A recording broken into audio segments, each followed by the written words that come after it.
भागवत पुराण की जय श्री कृष्ण, जय श्री राधा रानी की जय, गांधी भगवान की जय। कृष्ण गोविंद हरे चलिए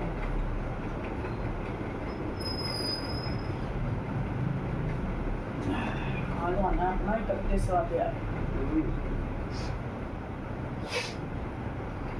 31वां अध्याय है गोपी का गीत। गोपी का गीत, गोपी का गीत। गोपियाँ विरहा वेश में गाने लगी। प्यारे, तुम्हारे जन्म के कारण वैकुंठ आदि लोकों से भी ब्रज की महिमा बढ़ गई है। तभी तो सौंदर्य और मृदुलता की देवी लक्ष्मी जी अपना निवास स्थान वैकुंठ छोड़कर यहाँ नित्य निरंतर निवास करने लगी है, इसकी सेवा करने लगी है। परंतु प्रियतम, देखो तुम्हारी गोपियाँ, जिन्होंने तुम्हारे चरणों में ही अपने प्राण समर्पित कर रखे हैं, वन वन में भटक कर तुम्हें ढूंढ रही हैं। तुम्हारे प्रेम पूर्ण हृदय के स्वामी, हम तुम्हारी बिना मोल की दासी हैं। तुम शरतकालीन जलाशय में सुंदर से सुंदर सरजीज की कर्णिका के सौंदर्य को चुराने वाले नेत्रों से हमें घायल कर चुके हो। हमारे मनोरथ पूर्ण करने वाले प्राणेश्वर, क्या नेत्रों से मारना वध नहीं है? अस्त्रों से हत्या करना ही वध है। पुरुष शिरोमणि यमुना जी के विशैल्य जल से होने वाली मृत्यु अजगर के रूप में खाने वाले अघासुर, इंद्र की वर्षा, आंधी, बिजली, दवानल, वृषभासुर और व्योमासुर आदि से एवं भिन्न भिन्न अवसरों पर सब प्रकार के भयों से तुमने बार बार हम लोगों की रक्षा की है। तुम केवल यशोदा नंदन ही नहीं हो, समस्त शरीरधारियों के हृदय में रहने वाले उनके साक्षी हो, अंतर्यामी हो।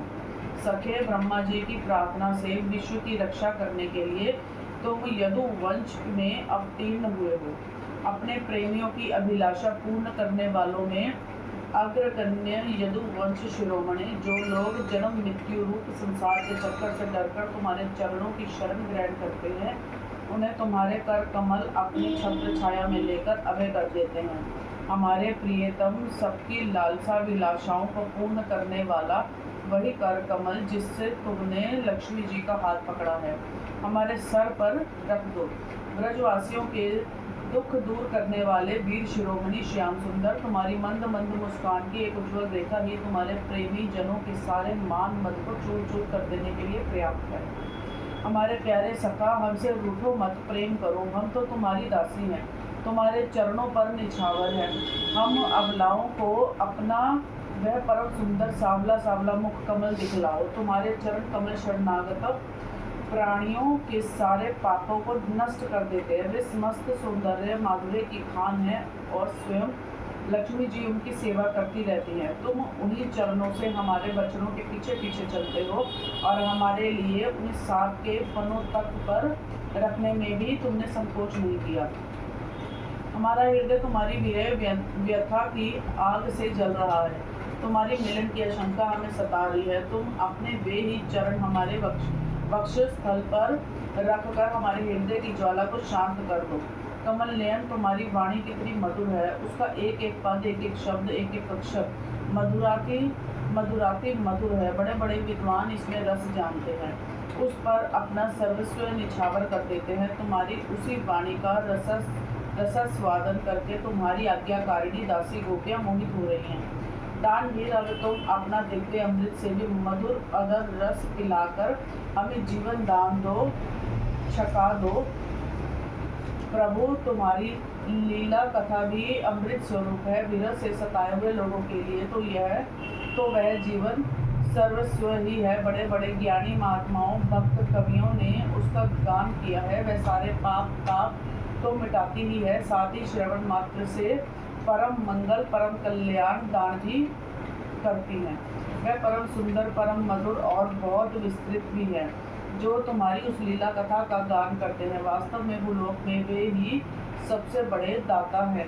प्यारे, एक दिन वह था जब तुम्हारी प्रेम भरी हंसी और चितवन तथा तुम्हारी तरह तरह की क्रीड़ाओं का ध्यान करके हम आनंद में मग्न हो जाया करती थी। उनका ध्यान भी परम मंगलदायक है। उसके बाद तुम मिले, तुमने एकांत में हृदय स्पर्शी ठिठोलियाँ की, प्रेम की बातें कही। हमारे कपटी मित्र अब वे सब बातें याद आकर हमारे मन को शुद्ध किए देती है। हमारे प्यारे स्वामी तुम्हारे चरण कमल से भी सुकोमल और सुंदर हैं।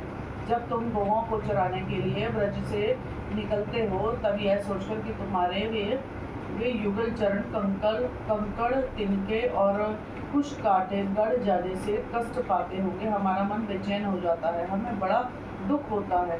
दिन ढलने पर जब तुम वन से घर लौटते हो तो हम देखती है कि तुम्हारे मुख कमल पर नीली नीली अलके लटक रही हैं और गौओं के खुर से उड़ उड़कर घनी धूल पड़ी हुई है। हमारे प्यारे प्रियतम, तुम अपना वह सौंदर्य हमें दिखाकर हमारे हृदय में मिलन की आशंका प्रेम उत्पन्न करते हो। प्रियतम, एकमात्र तुम ही हमारे सारे दुखों को मिटाने वाले हो।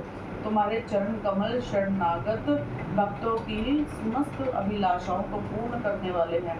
स्वयं लक्ष्मी जी उनकी सेवा करती हैं और पृथ्वी के तो वे भूषण ही हैं। आपत्ति के समय एकमात्र उन्हीं का चिंतन करना उचित है, जिससे सारी आपत्तियां कट जाती हैं।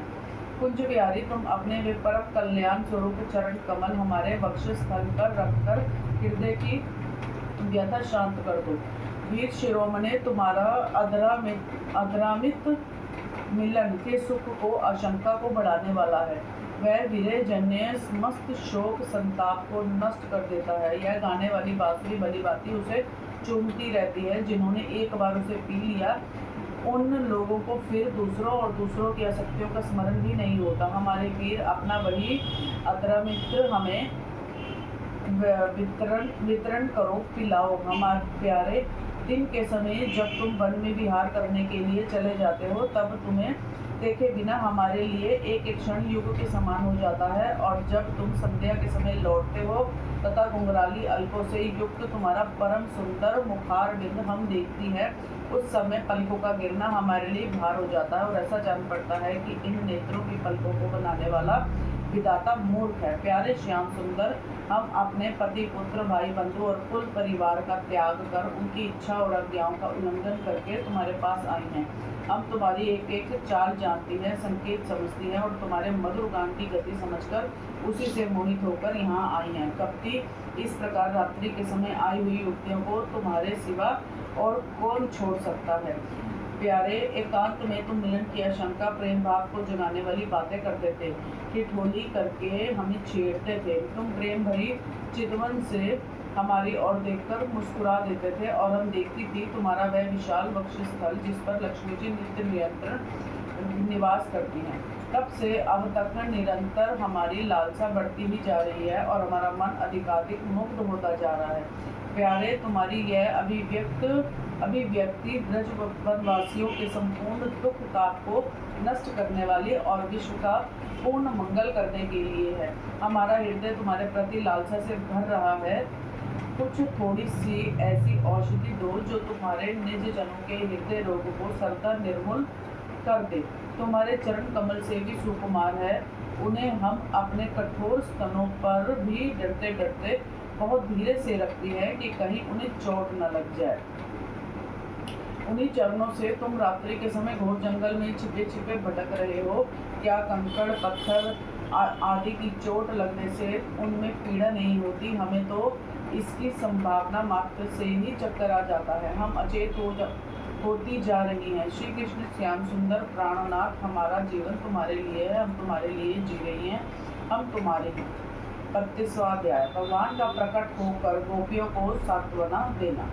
श्री सुखदेव जी कहती, परीक्षित, भगवान की प्यारी गोपियां विरह के आवेश में इस प्रकार भांति भांति से गाने और प्रलाप करने लगी। अपने कृष्ण प्यारे के दर्शन की लालसा से वे अपने को रोक न सकी। करुणाजनक सुमधुर स्वर से फूट फूट कर रोने लगी।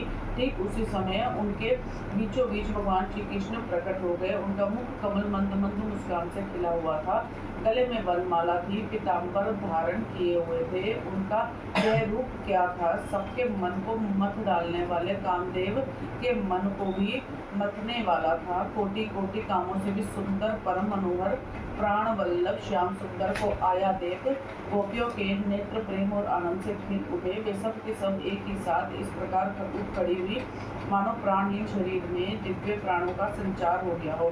शरीर के एक एक अंग में नवीन चेतना, नूतन स्फूर्ति आ गई हो। एक गोपी ने बड़े प्रेम और आनंद से श्री कृष्ण के कर कमल को अपने दोनों हाथों में ले लिया और वह धीरे धीरे उसे सहलाने लगी।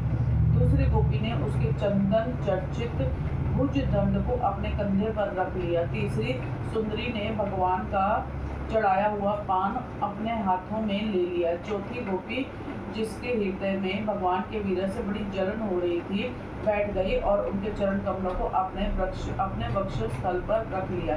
पांचवी गोपी प्रणय कोप से विहल होकर बोहे चढ़ाकर दांतों से होठ दबाकर अपने कटाक्ष बाणों से बींधती हुई उनकी ओर ताकने लगी। छठी गोपी अपने निर्निमेष नयनों से उनके मुख कमल का मकरंद रस पाने लगी। परंतु जैसे संत पुरुष भगवान के चरणों के दर्शन से कभी तृप्त नहीं होते, वैसे ही वह उनकी मुख माधुरी का निरंतर पान करते रहने पर भी तृप्त नहीं होती थी। सातवीं गोपी नेत्रों के मार्ग से भगवान को अपने हृदय में ले गई और फिर उसने आंखें बंद कर ली।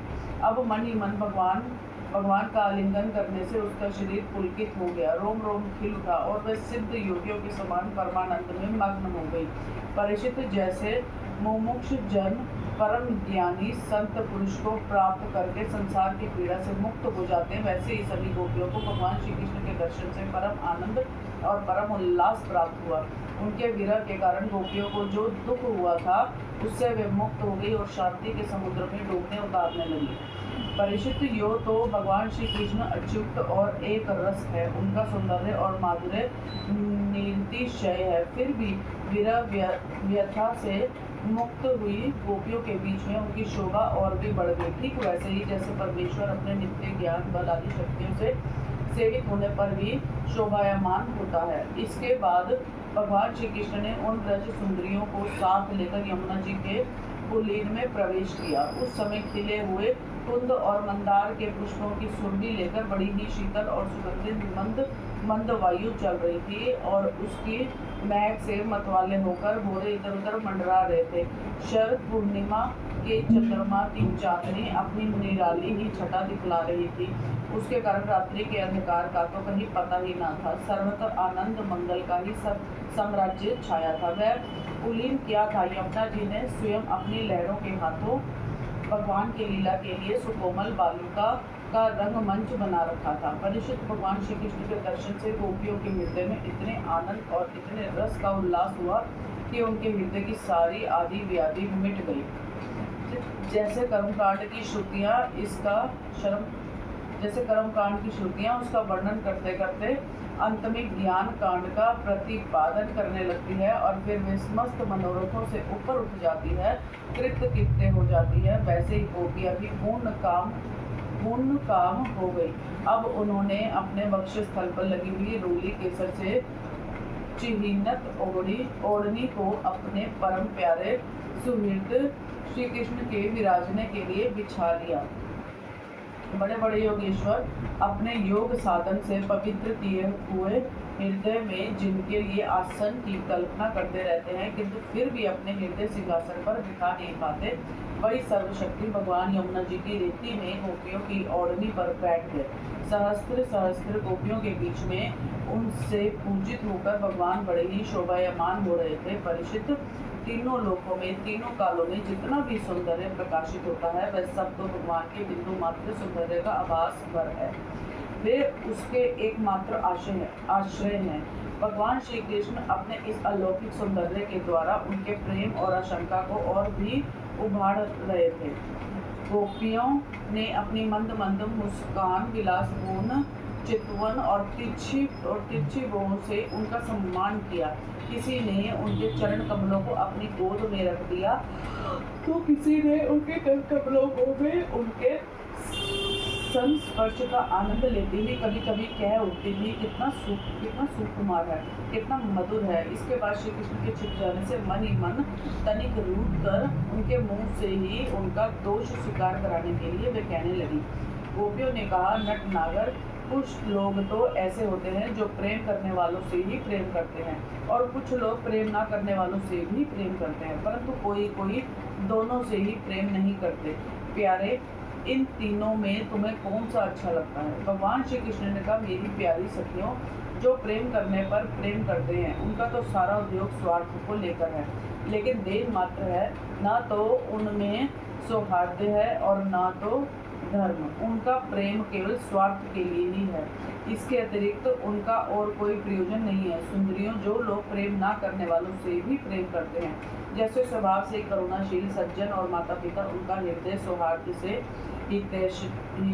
हितैषिता से भरा रहता है और सच पूछो तो उनके व्यवहार में निश्चल सत्य एवं पूर्ण धर्म भी है। कुछ लोग ऐसे होते हैं जो प्रेम करने वालों से भी प्रेम नहीं करते, ना प्रेम करने वालों का तो उनके सामने कोई प्रश्न ही नहीं है। ऐसे लोग चार प्रकार के होते हैं। एक तो वे जो अपने स्वरूप में ही मस्त रहते हैं, जिनकी दृष्टि में कभी द्वैत भासना ही नहीं। दूसरे वे जिन्हें द्वैत तो भासता है, परंतु जो कृत्य हो चुके हैं उनका किसी से कोई प्रयोजन ही नहीं है। तीसरे वे हैं जो जानते ही नहीं हमसे कौन प्रेम करता है, और चौथे वे जो जानबूझकर अपना हित करने वाले परोपकारी गुरु तुल्य लोगों से भी द्रोह करते हैं, उनको सताना चाहते हैं। गोपियों, मैं तो प्रेम करने वालों से भी प्रेमी का जैसा व्यवहार प्रेम करने वालों से भी प्रेम का वैसा व्यवहार नहीं करता जैसा करना चाहिए। मैं ऐसा केवल इसलिए करता हूँ कि उनकी चित्त वृत्ति और भी मुझ में निरंतर लगी ही रहे। जैसे निर्धन पुरुष को कभी बहुत सा धन मिल जाए और फिर खो जाए तो उसका हृदय खोए हुए धन की चिंता से भर जाता है, वैसे ही मैं मिलकर छिप जाता हूँ। गोपियों, इसमें संदेह नहीं कि तुम लोगों ने मेरे लिए लोक मर्यादा, वेद मार्ग और अपने सगे संबंधियों को भी छोड़ दिया है। ऐसी स्थिति में तुम्हारी मनोवृत्ति और कहीं ना जाए, अपने सौंदर्य और सुहाग की चिंता ना करने लगे, मुझ में ही लगी रहे। इसीलिए परोक्ष रूप से तुम लोगों से प्रेम करता हुआ ही मैं छिप गया था। इसलिए तुम लोग मेरे प्रेम में दोष मत निकालो। तुम सब मेरी प्यारी हो और मैं तुम्हारा प्यारा हूँ। मेरी प्यारी गोपियों, तुमने मेरे लिए घर गृहस्थी की उन बेड़ियों को तोड़ डाला है जिन्हें बड़े बड़े योगी यति भी नहीं तोड़ पाते। मुझसे तुम्हारा यह मिलन, यह आत्मिक संयोग सर्वदा निर्मल और सर्वदा निर्दोष है। यदि मैं अमर शरीर से, अमर जीवन से अत्यंत काल तक तुम्हारे प्रेम, सेवा और त्याग का बदला चुकाना चाहूँ तो भी नहीं चुका सकता। मैं जन्म जन्म के लिए तुम्हारा ऋणी हूँ। तुम अपने सौम्य स्वभाव से, प्रेम से मुझे ऋण कर सकती हो, परंतु मैं तो तुम्हारा ऋणी ही हूँ। मम्मी, मैंने फ्रीजर में ना वो रखा था, जब रहता जम जाएगा 1.5-2 घंटे में, प्लीज नीचे रख दो उसे।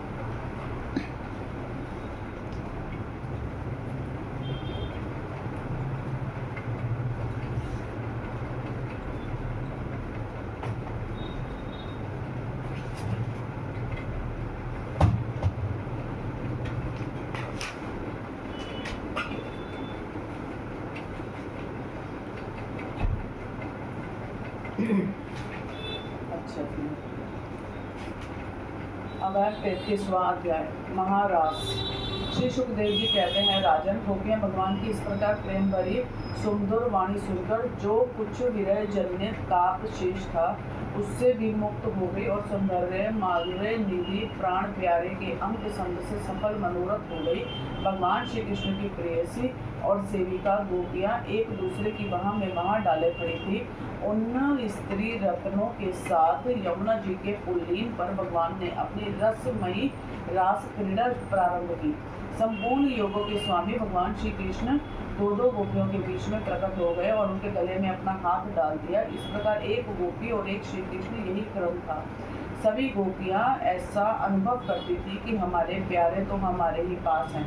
इस प्रकार सहस्त्र सहस्त्र गोपियों से शोभायमान भगवान श्री कृष्ण का दिव्य रसोत्सव प्रारंभ हुआ। उस समय आकाश में शत शत विमानों की भीड़ लग गई। सभी देवता अपनी अपनी पत्नियों के साथ वहां पहुंचे। रसोत्सव के दर्शन की लालसा से, उत्सुकता से उनका मन उनके वश में नहीं था। स्वर्ग की दिव्य दुंदुभियां अपने आप बज उठी। स्वर्गीय पुष्पों की वर्षा होने लगी।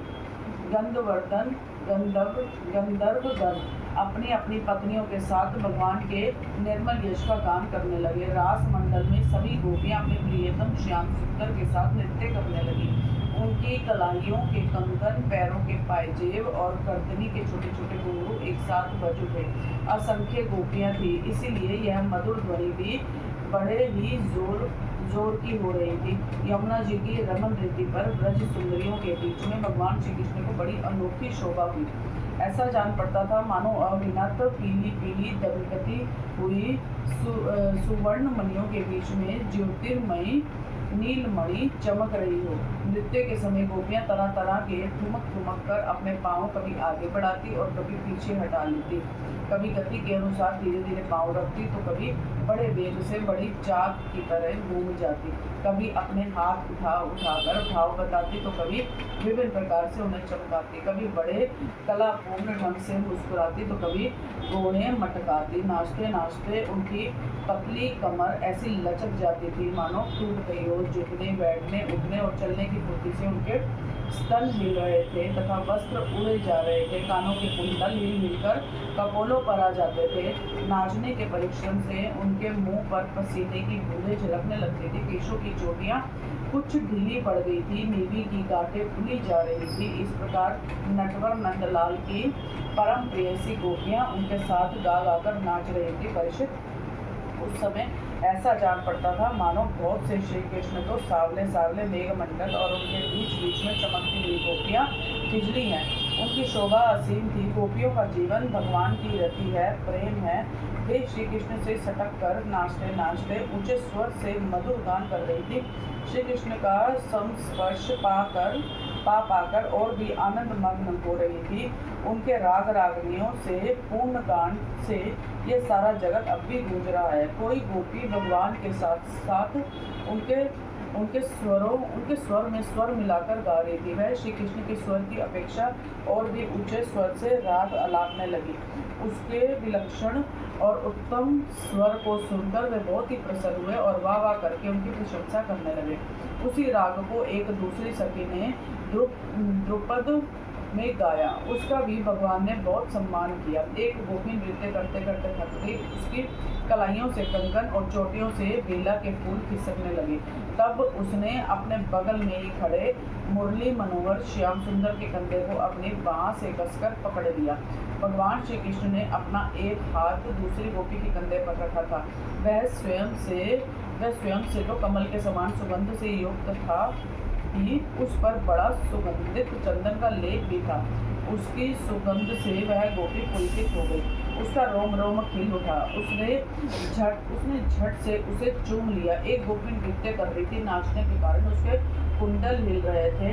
उनकी छटा से उसके कपोल और भी चमक रहे थे। उसने अपने कपोलों को भगवान श्री कृष्ण के कपोल से सटा दिया और भगवान ने उनके मुंह में अपना चबाया हुआ पान दे दिया। कोई गोपी नुपुर और गर्दनी के घुंघरुओं को झनकारती हुई नाच और गा रही थी। जब वह बहुत थक गई तब उसने अपने बगल में ही खड़े श्याम सुंदर के शीतल कर कमल को अपने दोनों स्तनों पर रख दिया। परिचित गोपियों का सौभाग्य लक्ष्मी जी से भी बढ़कर है। लक्ष्मी जी के परम प्रियतम एकांत वल्लभ भगवान श्री कृष्ण को अपने परम प्रियतम के रूप में पाकर गोपियां गान करती हुई उनके साथ विहार करने लगी। भगवान श्री कृष्ण ने उनके गलों को अपने भुज पाश में बांध रखा था। उस समय गोपियों की बड़ी अपूर्व शोभा थी। उनके कानों में कमल के कुंडल शोभायमान थे। घुघराली अलकें कपोलों पर लटकी रही थी। पसीने की बूंदें झलकने से उनके मुख की छटा निराली हो गई थी। वे वे रास मंडल में भगवान श्री कृष्ण के साथ नृत्य कर रही थी। उनके कंगन और पाजेबों के बाजे बज रहे थे। मोरे उनके ताल सुर में अपना सुर मिलाकर गा रहे थे और उनके जूड़ों तथा चोटियों में गुंदे हुए फूल गिरते जा रहे थे। परीक्षित जैसे नन्हा सा शिशु निर्विकार भाव से अपनी परछाई के साथ खेलता है, वैसे ही रमा रमण भगवान श्री कृष्ण कभी उन्हें अपने हृदय से लगा लेते हैं, कभी हाथ से उनका अंग स्पर्श करते, कभी प्रेम भरी तिरछी चितवन से उनकी ओर देखते, तो कभी लीला से उन्मुक्त हंसने लगते। इस प्रकार उन्होंने ब्रज सुंदरियों के साथ क्रीड़ा की, विहार किया। परीक्षित भगवान के अंगों का संस्पर्श प्राप्त करके गोपियों की इंद्रियां प्रेम और आनंद से वियल हो गई। उनके केश बिखर गए, फूलों के हार टूट गए और गहने अस्त व्यस्त हो गए। वे अपने केश वस्त्र और कंचुकी को भी पूर्णता संभालने में असमर्थ हो गई। भगवान श्री कृष्ण की यह रास क्रीड़ा देखकर स्वर्ग की देवगनाएं भी मिलन की कामना से मोहित हो गई और समस्त तारों तथा ग्रहों के साथ चंद्रमा चकित विस्मित हो गए। परीक्षित यद्यपि भगवान आत्माराम है, उन्हें अपने अतिरिक्त और किसी की भी आवश्यकता नहीं है, फिर भी उन्होंने जितनी गोपियां थी उतने ही रूप धारण किए और खेल खेल में उनके साथ इस प्रकार विहार किया। जब बहुत देर तक गान और नृत्य आदि विहार करने के लिए गोपियां थक गई, तब करुणामय भगवान श्री कृष्ण ने बड़े प्रेम से स्वयं अपने सुगत कर कमलों के द्वारा उनके मुंह पहुंचे। परीक्षित भगवान के कर कमल और नख स्पर्श से गोपियों को बड़ा आनंद हुआ। उन्होंने अपने उन कमलों के सौंदर्य से, जिन पर सोने के कुंडल झिलमिला रहे थे और घुंघराली अलके लटक रही थी, तथा उस प्रेम भरे चितवन से जो सुधा से भी मीठी मुस्कान से उज्जवल हो रही थी, भगवान श्री कृष्ण का सम्मान किया और प्रभु की परम पवित्र लीलाओं का गान करने लगी। इसके बाद जैसे थका हुआ गजराज किनारों को तोड़ता हुआ हथनियों के साथ जल में घुसकर क्रीड़ा करता है, वैसे ही लोक और वेद की मर्यादा का अतिक्रमण करने वाले भगवान ने अपनी थकान दूर करने के लिए गोपियों के साथ जल क्रीड़ा करने के उद्देश्य से यमुना के जल में प्रवेश किया। उस समय भगवान की वर्णमाला गोपियों के अंग की रगड़ से कुछ कुचल सी हो गई थी और उनके वक्षस्थल की केसर से वह रंग भी गई थी। उसके चारों ओर गुनगुनाते हुए गोरे उनके पीछे पीछे इस प्रकार चल रहे थे मानो गंधर्व राज उनकी कीर्ति का गान करते हुए पीछे पीछे चल रहे हैं। परीक्षित यमुना जल में गोपियों ने प्रेम भरी चितवन से भगवान की ओर देख कर तथा हंस कर उन पर इधर उधर से जल की खूब बौछारें डाली। जल उलीच कर उन्हें खूब नहलाया। विमानों पर चढ़े हुए देवता पुष्पों की वर्षा करके उनकी स्तुति करने लगे। इस प्रकार यमुना जल में स्वयं आत्माराम भगवान श्री कृष्ण ने गजराज के समान जल विहार किया। इसके बाद भगवान श्री कृष्ण ब्रज युवतियों और घोरों की भीड़ से घिरे हुए यमुना तट के उपवन में गए। वह बड़ा ही रमणीय था। उसके चारों ओर जल और स्थल में बड़ी सुंदर सुगंध वाले फूल खिले हुए थे। उनकी सुवास लेकर मंद मंद वायु चल रही थी। उसमें भगवान इस प्रकार विचरण करने लगे जैसे मद गजराज हथनियों के झुंड के साथ घूम रहा हो। परीक्षित शरद की वह रात्रि जिसके रूप में अनेक रात्रियां पूंजीभूत हो गई थी, वह बहुत ही सुंदर थी। चारों ओर चंद्रमा की बड़ी सुंदर चांदनी छिटक रही थी। काव्यों में शरद ऋतु की जिन रस सामग्रियों का वर्णन मिलता है, उन सभी से वह युक्त थी। उसमें भगवान श्री कृष्ण ने अपनी प्रियसी गोपियों के साथ यमुना की कुलीन यमुना जी और उनके उपवन में विहार किया। यह बात स्मरण रखनी चाहिए कि भगवान सत्य संकल्प है। यह सब उनके चित्तमय संकल्प की ही चिंतमणि लीला है और उन्होंने इस लीला में काम भाव को, उनकी चेष्टाओं को तथा उनकी क्रिया को सर्वदा अपने अधीन कर रखा था, उन्हें अपने आप में कैद कर रखा था। राजा परीक्षित ने पूछा, भगवान श्री कृष्ण सारे जगत के एकमात्र स्वामी है। उन्होंने अपने अंश श्री बलराम जी के सहित पूर्ण रूप से ही यह था कि धर्म की स्थापना हो और अधर्म का नाश। ब्राह्मण वे धर्म मर्यादा के बनाने वाले, उपदेश करने वाले और रक्षक थे। फिर उन्होंने स्वयं धर्म के विपरीत पर स्त्रियों का स्पर्श कैसे किया? मैं मानता हूँ कि भगवान श्री कृष्ण पूर्ण काम थे, उन्हें किसी भी वस्तु की कामना नहीं थी। फिर भी उन्होंने किस अभिप्राय से यह नंदनीय कर्म किया? परम ब्रह्मचारी मुनीश्वर, आप कृपा करके मेरा यह संदेश मिटाइए। श्री सुखदेव जी कहते हैं, सूर्य, अग्नि आदि ईश्वर कभी कभी धर्म का उल्लंघन और साहस का काम करते देखे जाते हैं, परंतु उन कामों से उन तेजस्वी पुरुषों को कोई दोष नहीं होता। देखो, अग्नि सब कुछ खा जा सकती है, परंतु उन पदार्थों के दोष से लिप्त नहीं होता। जिन लोगों में ऐसी सामर्थ्य नहीं है, उन्हें मन से भी वैसी बात कभी नहीं सोचनी चाहिए। शरीर से करना तो दूर रहा, यदि मूर्खतावश कोई ऐसा काम कर बैठे तो उसका नाश हो जाता है।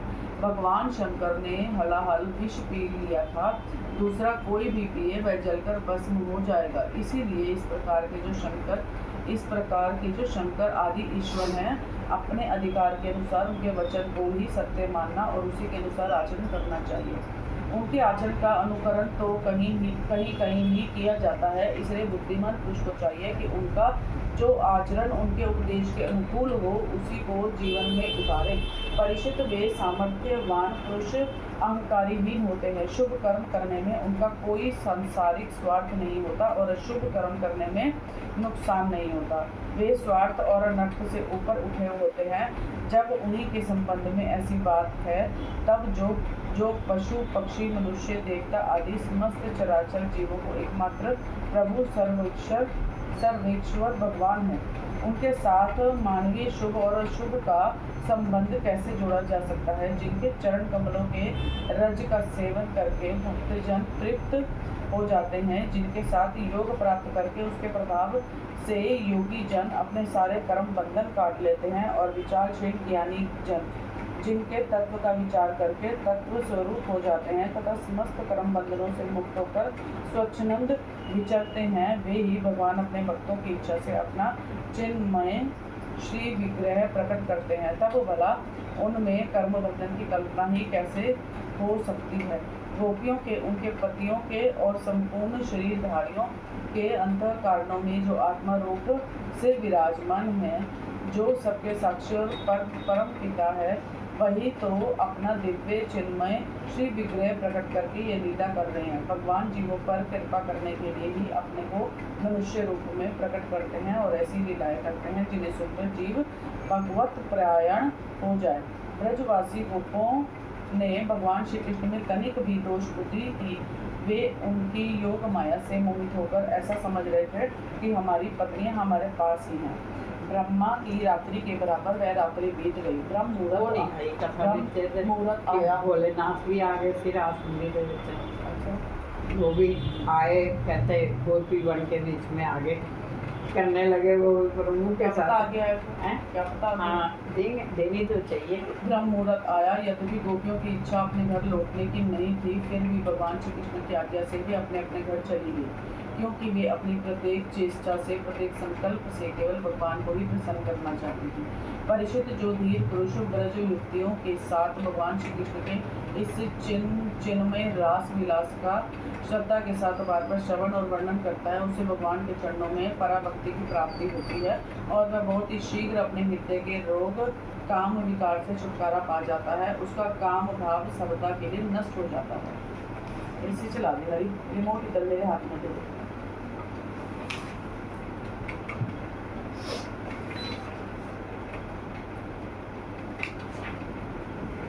चौंतीसवां अध्याय। ਜਿਹੜਾ ਇਹਨਾਂ ਛੱਡਦੇ ਆ ਨਾ ਵਿੱਚ ਬਰੀਕ, ਇਹਦੇ ਵਿੱਚ ਵੀ ਕੋਈ ਕਥਾ ਹੁੰਦੀ ਹੋਣੀ ਹੈ। पता नहीं मुझे। ये देखो, ये सारा छोड़ा हुआ, ये सारा छूटेगा नीचे। राग ताल आदि नए नए ढंग से उनका मनोरंजन करते थे और उन्हें शिक्षा देते थे। ऐसे ही मनोरंजनों में से रासलीला भी एक थी। ऐसा समझना चाहिए कि श्री कृष्ण को केवल मनुष्य समझते हैं। ये है इसमें लिखा हुआ। जो एक आदमी को जिसको कि ये नहीं जानना, उसको पूरी बात समझाने के लिए है ये सब। नहीं, ये हर पेज पे नहीं है, मेरा मतलब ये है। ये देखना कई पेजों ਦੇ ਵਿੱਚ है ना, जिथे ये अब ना मम्मी किन्ने ने ਇੱਥੇ देख के तो सही। ये इकट्ठे जो निकले हैं, ये इकट्ठे 3-4 पेज निकले हैं ये, ठीक है। वैसे अगर हम कहीं, ये देखो जैसे पीछे हमारे ये अध्याय निकले हैं, इसमें नीचे तो कुछ भी नहीं लिखा हुआ। ये निकला 33वां अध्याय, इसके नीचे कुछ नहीं लिखा हुआ कि कहीं कुछ प्रॉपर लिखा हुआ है समझाने के लिए। अध्याय का लास्ट में वही श्रेय कि इस अध्याय में तुम्हारा ये है ऑलमोस्ट पूरा, वो चीज़ नहीं है सब में। चलिए 34वां अध्याय। पढ़ना होता है क्या वो भी? तो आपने पढ़वाया नहीं ना कभी भी मेरे से, आप कहते छोड़ दो। वो आगे मिल जाती है ना, सेंटेंस हाँ, आगे मिलता हाँ। है, तो मैं कहती हूँ फिर ये अलग अन्य कथाएं आ रही हैं बीच में ना, हाँ, जो कि भागवत से अलग हो रही हैं। हाँ, अब हो सकता है ना पेजां दे विच भोलेनाथ दा आ गया होगा। पता तो नहीं वैसे मुझे। भोलेनाथ तो इस समय आते हैं, गोपी बन के आते हैं बीच में, गोपी बन के अंदर डांस करने लगते हैं ना, मूछें मूछें रहती हैं सब, बाकी तो सब कराए, सारे नाग देवता और चंद्रमा सबको उतार के जब बन श्लोक जाते हैं। में ये अध्याय में सब कुछ आ चुका है, हाँ, तो ये देने की क्या जरूरत थी वो?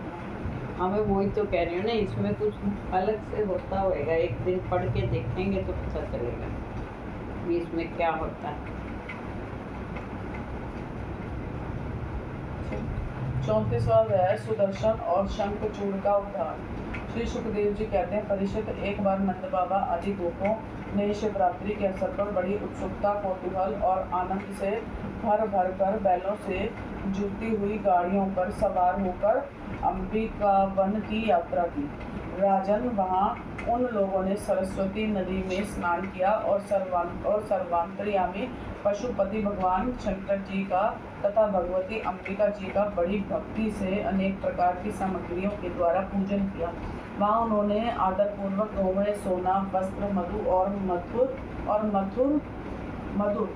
मधुर अन्न ब्राह्मणों को दिए तथा उनको खिलाया पिलाया। वे केवल यही चाहते थे कि इनसे देवादि देव भगवान शंकर हम पर प्रसन्न हो। उस दिन परम भाग्यवान नंद, सुनंद आदि गोपों ने उपवास कर रखा था, इसलिए वे लोग केवल जल पीकर रात के समय सरस्वती नदी के तट पर ही बेख टके सो गए। उस अंबिका वन में एक बड़ा भारी अजगर रहता था। उस दिन वह भूखा भी बहुत था। देववश वह उधर ही आ निकला और उसने सोए हुए नंद जी को पकड़ लिया। अजगर के पकड़ लेने पर नंदराय जी चिल्लाने लगे, बेटा कृष्ण कृष्ण, दौड़ो दौड़ो, देखो बेटा यह अजगर मुझे निगल रहा है, मैं तुम्हारी शरण में हूँ, जल्दी मुझे इस संकट से बचाओ। नंद बाबा का चिल्लाना सुनकर सब के सब गोप एकाएक उठ खड़े हुए और उन्हें अजगर के मुंह में देखकर घबरा गए।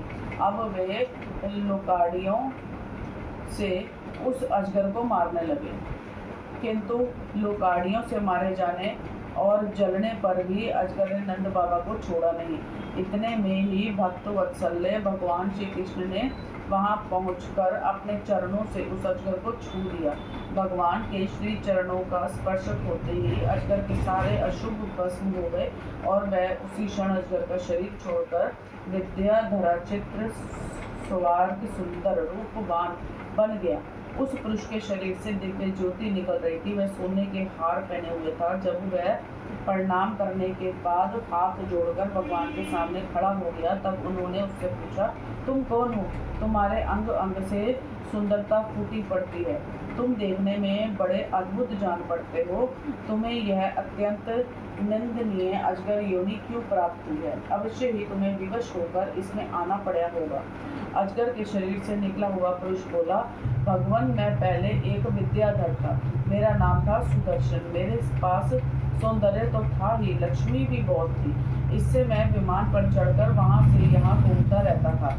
एक दिन मैंने अंगिरा गोत्र के कुरूप ऋषियों को देखा। अपने सौंदर्य के घमंड से मैंने उनकी हंसी उड़ाई। मैंने इस अपराध से कुपित होकर उन दोनों ने मुझे अजगर योनि में जाने का शाप दे दिया। यह मेरे पापों का ही फल है। उन कृपालु ऋषियों ने अनुग्रह के लिए ही मुझे शाप दिया था, क्योंकि यह उसी का प्रभाव है कि आज चराचर के गुरु स्वयं आपने अपने चरण कमलों से मेरा स्पर्श किया है। इससे मेरे सारे अशुभ नष्ट हो गए। समस्त पापों का नाश करने वाले प्रभु, जो लोग जन्म मृत्यु रूप संसार से भयभीत होकर अपने चरणों की शरण ग्रहण करते हैं, उन्हें आप समस्त भयों से मुक्त कर देते हैं। अब मैं आपके श्री चरणों के स्पर्श से शाप से छूट गया हूँ और अपने लोक में जाने की अनुमति चाहता हूँ। भक्त वत्सल्य महायोगेश्वर पुरुषोत्तम, मैं आपकी शरण में हूँ। इंद्र आदि समस्त लोकेश्वरों के परमेश्वर स्वयं प्रकाश परमात्मन, मुझे आज्ञा दीजिए। अपने स्वरूप में नित्य निरंतर एक रस रहने वाले युक्त आपने दर्शन मात्र से मैं ब्राह्मणों के शाप से मुक्त हो गया।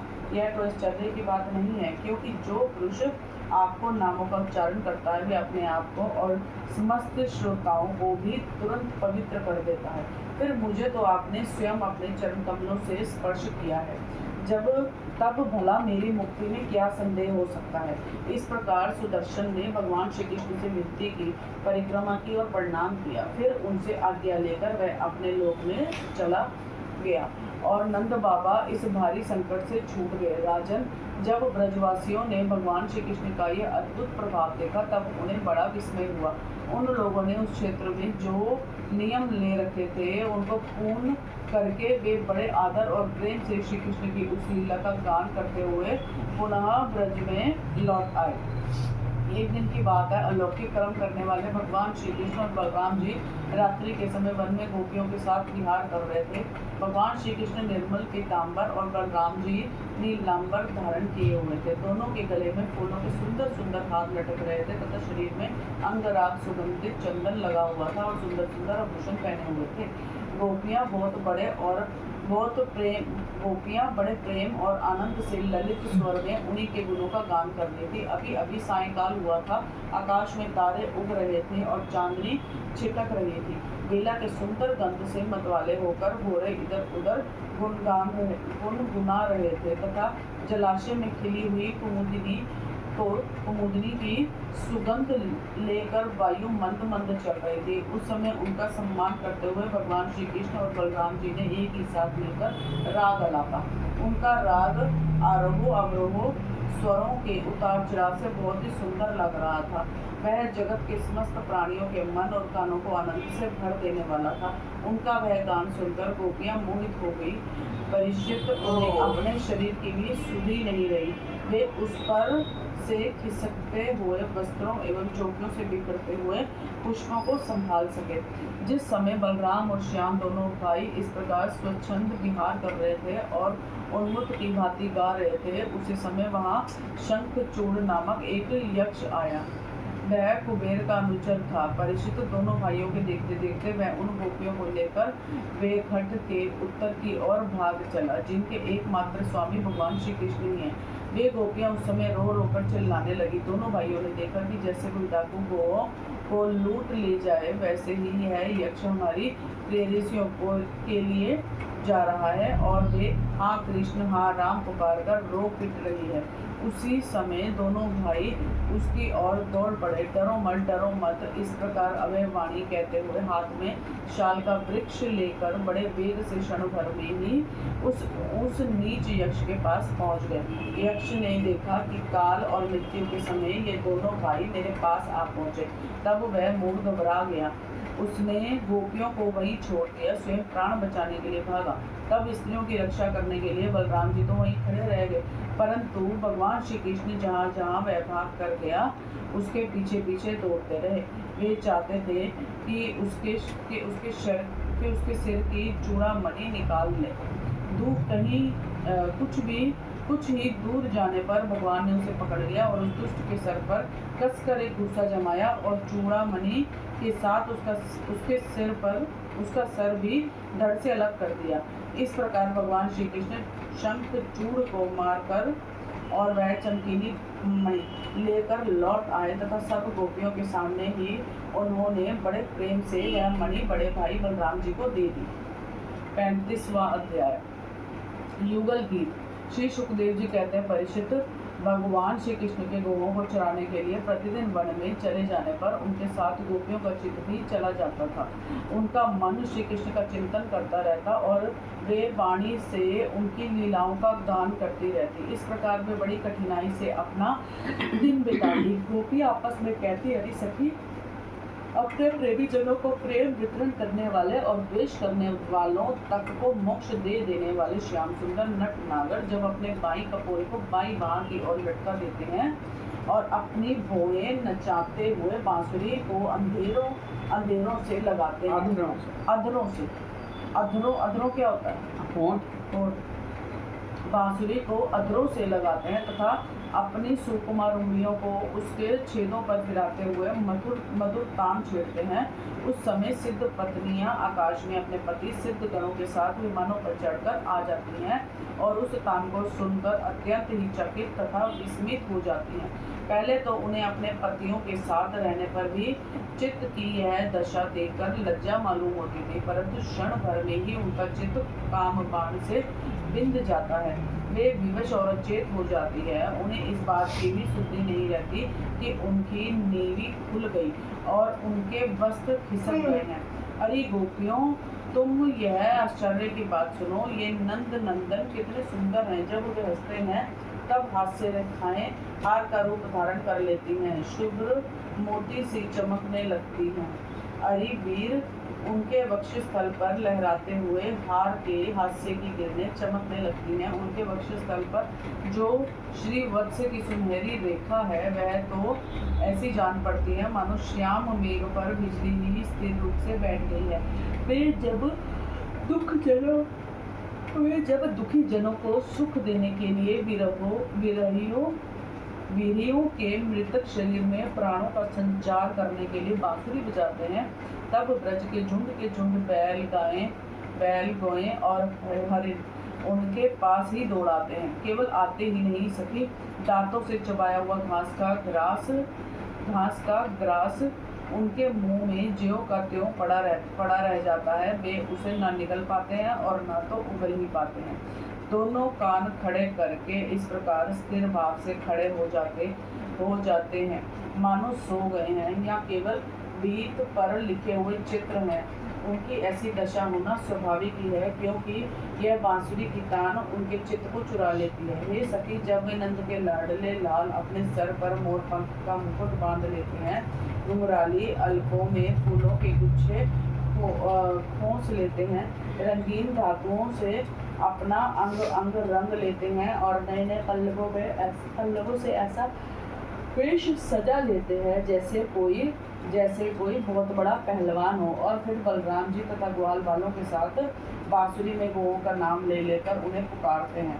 उस समय प्यारी सखियों नदियों की गति भी रुक जाती है। वे चाहती है कि वायु उड़ाकर हमारे प्रियतम के चरणों की धूली हमारे पास पहुंचा दे और उसे पाकर हम निहाल हो जाए। परंतु सखियों, वे भी हमारे लिए जैसे मंद भागिनी है, जैसे नंद नंदन श्री कृष्ण का लिंगन करते समय हमारी भुजाएं कांप जाती हैं और जड़ता रूप संचारी भाव का उदय हो जाने से हम अपने हाथों को हिला भी नहीं पाती, वैसे ही वे भी प्रेम के कारण कांपने लगती हैं।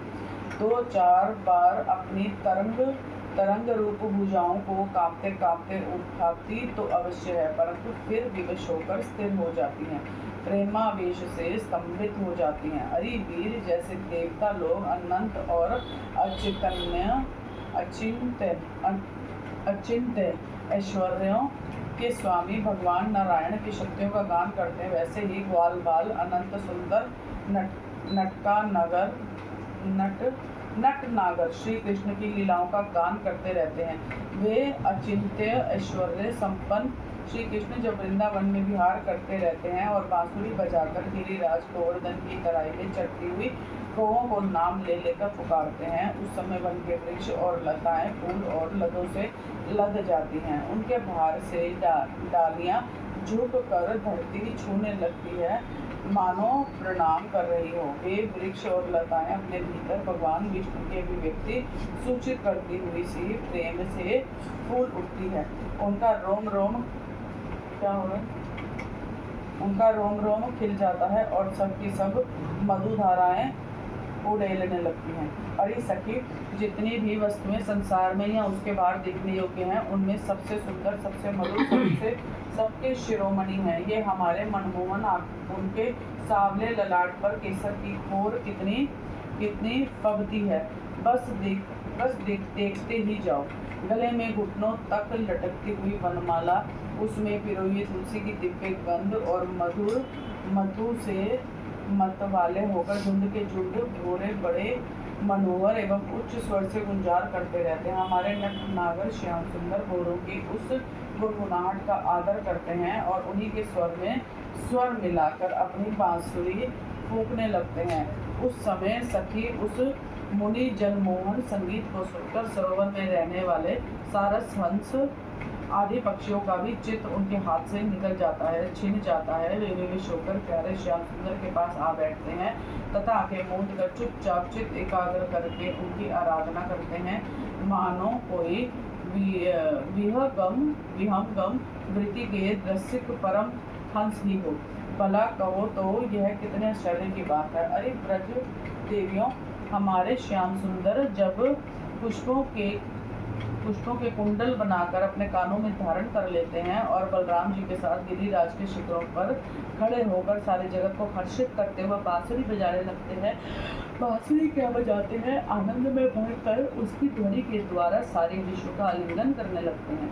उस समय श्याम मेघ बांसुरी की तान के साथ मंद मंद गरजने लगता है, उसके चित्त में इस बात की आशंका बनी रहती है कि कहीं मैं जोर से गर्जना कर दूं और वहीं कहीं बांसुरी की तान के विपरीत पड़ जाए, उसमें बेसुरापन ले आए तो मुझसे महात्मा श्री कृष्ण का अपराध हो जाए। सखी वह इतना ही नहीं करता, जब वह देखता है कि हमारे सखा घनश्याम को घाम लग रहा है और वह उनके ऊपर आकर छाया कर लेता है, उनका छत्र बन जाता है। अरे वीर, वह तो प्रसन्न होकर बड़े प्रेम से उनके ऊपर अपना जीवन ही निछावर कर देते हैं। नन्ही नन्ही फूलों के रूप में ऐसा बरसने लगता है मानो दिव्य पुष्पों की वर्षा कर रहा हो। कभी कभी बादलों की ओट में छिपकर देवता लोग भी पुष्प वर्षा पर जाया करते हैं। सती शिरोमणि यशोदा जी तुम्हारे सुंदर कोमल कुवाल बालों के साथ खेल खेलने में बड़े निपुण हैं। रानी जी तुम्हारे लाडले सबके प्यारे तो हैं ही, चतुर भी हैं। देखो, उन्होंने बांसुरी बजाना किसी से सीखा नहीं, अपने ही अनेकों प्रकार की राग रागिनियाँ उन्होंने निकाल ली। जब वे अपने बिंबा फल सदृश लाल लाल अंधेरों पर बांसुरी रखकर ऋषभ, निषाद आदि स्वरों की अनेक जातियां बजाने लगते हैं, उस समय वंशी की परम मोहिनी और नई तान सुनकर ब्रह्मा, शंकर और इंद्र आदि बड़े बड़े देवता भी जो सर्वज्ञ हैं उसे नहीं पहचान पाते। वे इतने मोहित हो जाते हैं कि उनका चित्त तो उनके रोकने पर भी उनके हाथ से निकलकर वंशी ध्वनि में तल्लीन हो जाता है। फिर सर भी झुक जाता है और वे अपने सुध बुध खोकर उसी में तन्मय हो जाते हैं। अरे वीर, उनके चरण कमलों में ध्वजा, वज्र, कमल, अंकुश आदि के विचित्र और सुंदर सुंदर चिन्ह हैं। जब ब्रजभूमि गौओं के खुद से खुद जाती है, तब वे अपने सुकुमार चरणों से उसकी पीड़ा मिटाते हुए गजराज के समान मंद गति से आते हैं और बांसुरी भी बजाते रहते हैं। उनकी वह वंशी ध्वनि, उनकी वह चाल और उनकी वह विलास भरी चितवन हमारे हृदय में प्रेम के मिलन की आशंका का आवेग बढ़ा देती है। हम उस समय इतनी मोहित हो जाती हैं कि हिल डोल कर नहीं सकती, मानो हम जड़ वृक्ष हों। हमें तो इस बात का भी पता नहीं चलता कि हमारा जोड़ा खुल गया है या बंधा है, हमारे शरीर पर का वस्त्र उतर गया है या नहीं। अरे वीर, उनके गले में मणियों की माला बहुत ही भली मालूम होती है। तुलसी की मधुर गंध उन्हें बहुत प्यारी है, इसी से तुलसी की माला को वे कभी छोड़ते ही नहीं हैं, सदा धारण किए रहते हैं। जब वे श्याम सुंदर उन प्राणियों की माला से गौओं की गिनती करते करते किसी प्रेम सखा के गले में बाहर डाल देते हैं और भाव बताकर बांसुरी बजाने लगते हैं, गाने लगते हैं, उस समय बजती हुई उस बांसुरी के मधुर स्वर से मोहित होकर कृष्णसार मृगों की पत्नी हिरनिया भी अपना चित्त उनके चरणों पर निछावर कर देती है। और जैसे हम गोपियां अपने घर गृहस्थी की आशा अभिलाषा छोड़कर गुणसागर नागर नंद नंदन को घेरे रहती है, वैसे ही वे भी उनके पास दौड़ आती है और वहीं एक टक देखती हुई खड़ी रह जाती है, लौटने का नाम भी नहीं लेती। नंद रानी यशोदा जी, वास्तव में तुम बड़ी पुण्यवती हो, तभी तो तुम्हें ऐसे पुत्र मिले हैं। तुम्हारे वे लाडले लाल बड़े प्रेमी हैं, उनका चित्त बड़ा कोमल है। वे प्रेमी सखाओं को तरह तरह से रास परिहास के द्वारा सुख पहुंचाते हैं। कुंद कली का हार पहनकर जब वे अपने को विचित्र वेश में सजा लेते हैं और ग्वाल बाल तथा गौओं के साथ यमुना जी के तट पर खेलने लगते हैं, उस समय मलयज चंदन के समान शीतल और सुगंधित स्पर्श से मंद मंद अनुकूल बहकर वायु तुम्हारे बंदी जनों के समान गा गा कर उन्हें संतुष्ट करते हैं तथा अनेकों प्रकार की भेंटें देते हुए सब ओर से घेर कर उनकी सेवा करते हैं। अरे सखी, श्याम सुंदर ब्रज की गौओं से बड़ा प्रेम करते हैं, इसलिए तो उन्होंने गोवर्धन धारण किया था। अब वे सब गौओं को लौटाकर आते ही होंगे। देखो सायंकाल हो चला है, तब इतनी देर क्यों होती है? सखी, रास्ते में बड़े बड़े ब्रह्मा और यदोवृद्ध और वयोवृद्ध और शंकर आदि ज्ञान वृद्ध उनके चरणों की वंदना जो करने लगते हैं। अब गौओं के पीछे पीछे बांसुरी बजाते हुए वे आते ही होंगे। ग्वाल बाल उनकी रीति का गान कर रहे होंगे। देखो ना, यह क्या आ रहे हैं। गौओं के खुरों से उड़ उड़कर बहुत सी धूल वनमाला पर पड़ गई है।